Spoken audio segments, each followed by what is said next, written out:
Assalamualaikum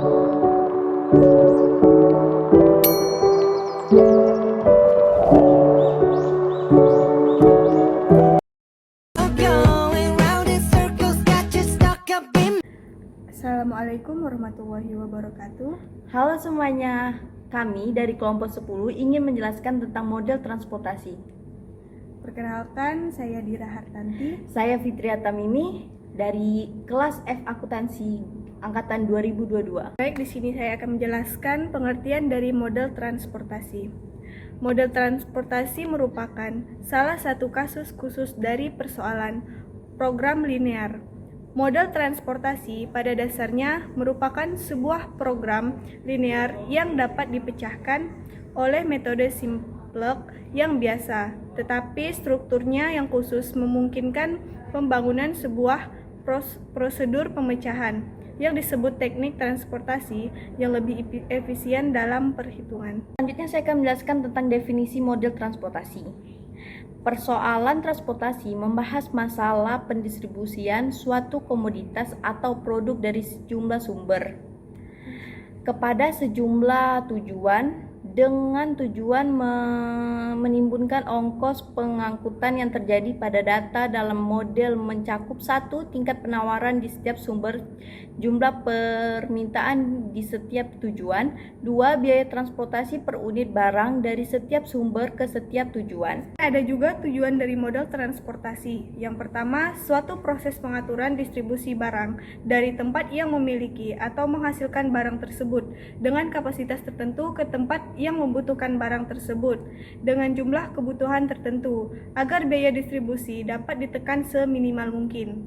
Yang kedua, berguna untuk memecahkan permasalahan distribusi. Yang ketiga, memecahkan permasalahan bisnis lainnya seperti masalah-masalah yang meliputi pengiklanan, pembelanjaan modal, dan alokasi dana untuk investasi, analisis lokasi, keseimbangan lini prakaitan, dan perencanaan scheduling produksi. Saya akan menjelaskan tentang metode pemecah permasalahan model transportasi. Yang pertama ada metode tabel awal. 1. Aturan emisi. Yang kedua ada metode inspeksi.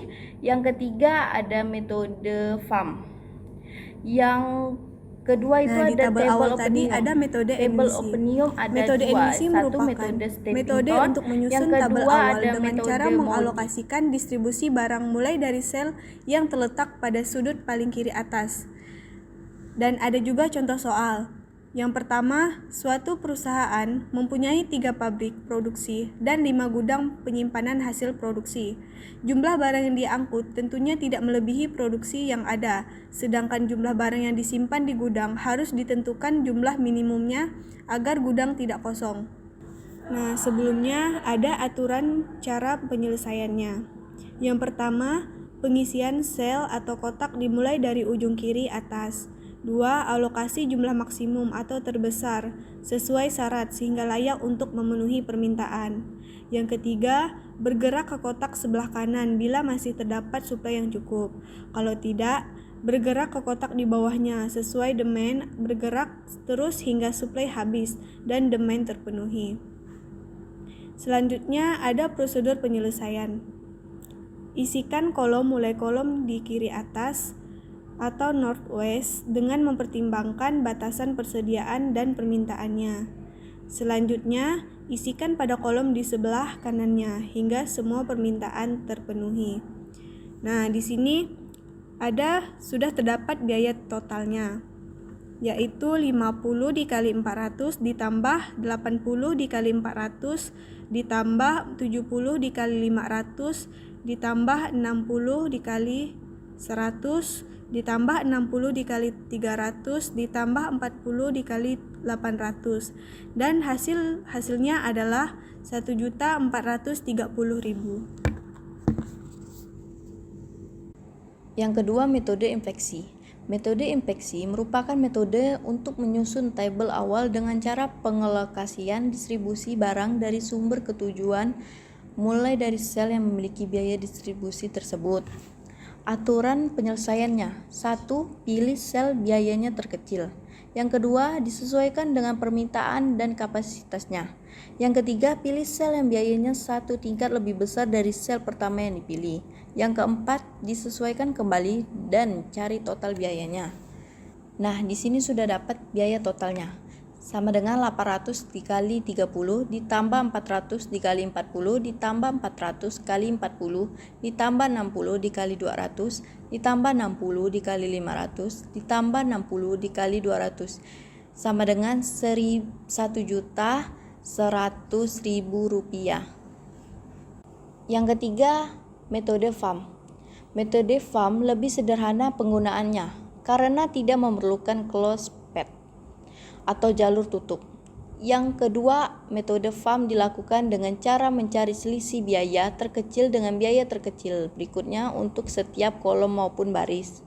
Yang ketiga, kemudian pilih selisih biaya terbesar dan alokasikan produk sebanyak mungkin ke sel yang memiliki biaya terkecil. Yang keempat, cara ini dilakukan secara berulang hingga semua produk sudah dialokasikan.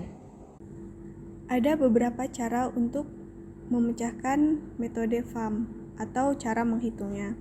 Yang pertama, hitung perbedaan antara dua biaya terkecil dari setiap barisan dan kolom. Yang kedua, pilih baris atau kolom dengan nilai selisih terbesar, lalu beri tanda kurang. Jika nilai pada baris atau kolom adalah sama, pilih yang dapat memindahkan barang paling banyak. Yang ketiga, dari baris atau kolom yang terpilih pada cara yang kedua tadi, tentukan jumlah barang yang bisa terangkut dengan memperhatikan pembatasan yang berlaku bagi baris atau kolomnya, serta sel dengan biaya terkecil. Yang keempat, hapus baris atau kolom yang sudah memenuhi syarat sebelumnya. Artinya, suplai telah dapat terpenuhi. Yang kelima, ulangi langkah yang pertama sampai keempat, sehingga semua alokasi terpenuhi. Di sini ada 4 alternatif yang digunakan.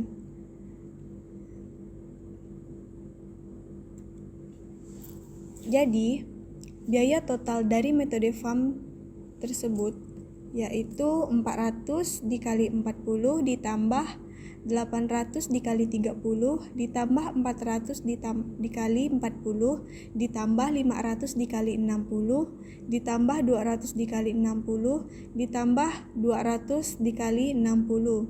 Hasilnya adalah 1.100.000. Sekian penjelasan tentang modal transportasi dari kelompok 10. Terima kasih.